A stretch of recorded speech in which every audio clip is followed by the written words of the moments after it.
Voy a comer. I'm going to eat. Voy de paseo. I'm going on a trip. The verb ir, to go, is one of the most important verbs in Spanish. This is a verb that we use constantly in our daily lives. And since it's an irregular verb, Spanish students often find themselves challenged when trying to master and understand all its uses. In this lesson, I'm going to break it down for you.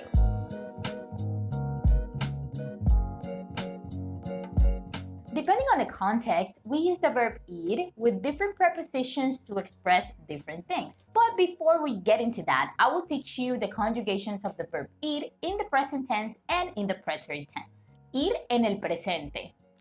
Yo voy. Tú vas. Él, ella o usted va. Nosotros o nosotras vamos. Vosotros o vosotras vais. Ellos, ellas o ustedes van. Ir en el pretérito.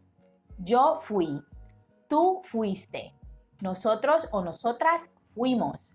Vosotros o vosotras fuisteis. Ellos, ellas o ustedes fueron. Now that we know how to conjugate the verb ir in the present and pretérito, let's get into its different uses. Ir más a. We use the verb ir together with the preposition a to indicate where we're going. Destination, place. For example, voy a Perú este año. I'm going to Peru this year. Voy a tu casa en la noche. I'm going to your house tonight. ¿Vas a la playa con nosotros? Are you coming to the beach with us? Fui al parque esta mañana. I went to the park this morning. In the last example, you can see that we use al because when the preposition a is followed by the article el, we don't say a él. We combine them together.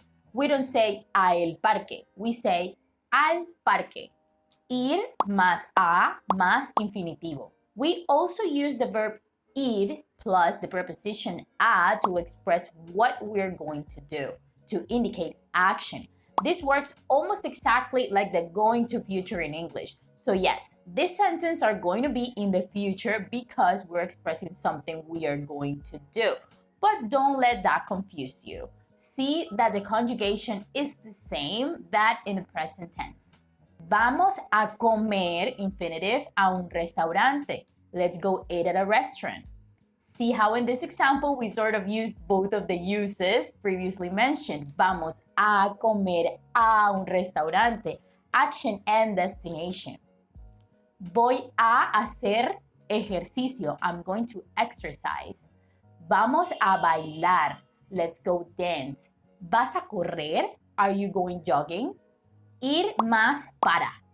When we use ir plus the preposition para is similar to the first use ir plus a because we also use this one to express destination, to say where we're going. Voy para la casa. Voy para la casa. The translation to this sentence is I'm going to the house, but it means I'm going home. Voy para España. I'm going to Spain. Ella va para el concierto. She's going to the concert. ¿Vas para el gimnasio hoy? Are you going to the gym today? And of course, in all these examples, you could use a instead of para, and it would mean the same. But they're both extremely common. You might also see para to express reason, to say the reason you're going someplace. Let's say you're going to Egypt. ¿Para qué vas a Egipto? Voy para conocer las pirámides. I'm going because I want to see the pyramids. Ir más en. The usage of the verb ir with the preposition en is to indicate transportation. Let's see an example. ¿En qué vas al teatro? What are you taking to go to the theater? Like, how are you getting there? Voy en taxi. I'm taking a taxi. Voy en bus. I'm taking a bus. ¿Vas en tren? Are you taking the train? Ella va en carro. She's going by car. Therefore, ir en taxi, ir en bus, ir en tren, ir en carro. And conjugate the verb according to the person and time. Ir más de. When we see ir next to preposition de, we're talking about plans or ideas. For example, ir de compras, going shopping. Ir de fiesta, going to a party. Ir de paseo, going on a trip. Ir de viaje, going to travel. These last two are sort of the same, but I would say, and I say this in my context, that paseo is a short trip. Like when you're traveling someone near to you. For example, I live 3 hours away from Cartagena. For me, going to Cartagena is ir de paseo, but you're far from Cartagena. So if you go there, tú vas de viaje a Cartagena. Let's see more examples with this use of the verb ir. Ella va de fiesta esta noche. She's going to party tonight. Vas de compras. Are you going shopping? Me voy de viaje. I'm going on a trip. Notice that in this example, we use the reflexive verb irse. And remember that when conjugating reflexive verbs, we use reflexive pronouns to show that the action is being performed on oneself. Let's see that example again. Me voy de viaje. Me is the reflexive pronoun, then the verb is conjugated normally. And yes, you can also simply say voy de viaje, but using the reflexive will sound more natural. And following this line, we use the reflexive verb irse with the preposition de to express we're leaving a place. Let's say you're at a party and the DJ sucks and you don't know anybody and you went just because your friend convinced you to, but all you want to do is go home and watch Netflix in your PJs. You say, me voy de aquí. I'm leaving. Ella se va. She's leaving. Ir más con. This is to express company, to say who we're going with. ¿Vas conmigo? Are you going with me? Voy contigo. I'm going with you. Voy con mi mamá al cine. I'm going to the movies with my mom. Voy con mis amigos a la playa. I'm going to the beach with my friends. The question you need here is, ¿con quién vas? ¿Con quién vas? Who are you going with? Ir más por.